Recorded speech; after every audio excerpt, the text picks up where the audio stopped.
Before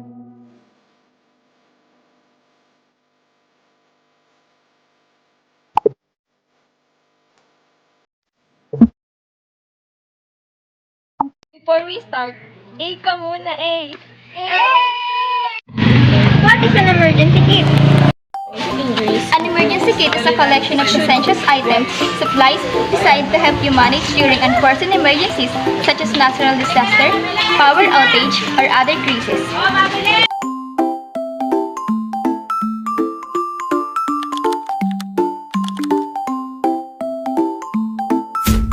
What is first aid kit?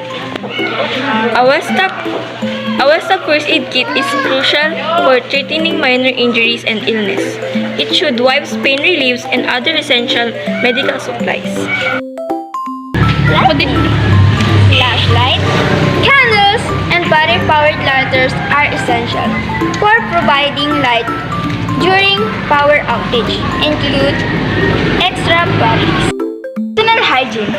Personal hygiene is items like soap, hand sanitizer, and toilet paper are essential for maintaining hygiene and preventing the spread of illness. Water. Water is a minimum of 1 gallon of water per person per day for at least 72 hours is recommended. This is a crucial for hydration, cooking, and sanitation. Food.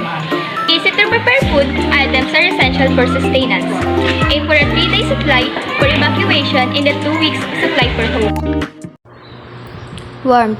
Blankets, warm clothing, and emergency shelters are essential for protection from the elements, especially during cold weather.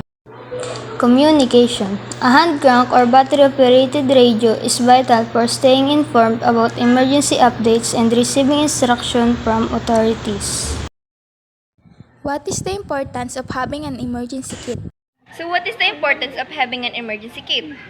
The importance of having an emergency kit lies in ability to provide vital resources and support enhancing safety, well-being, and resilience in the face of unforeseen circumstances.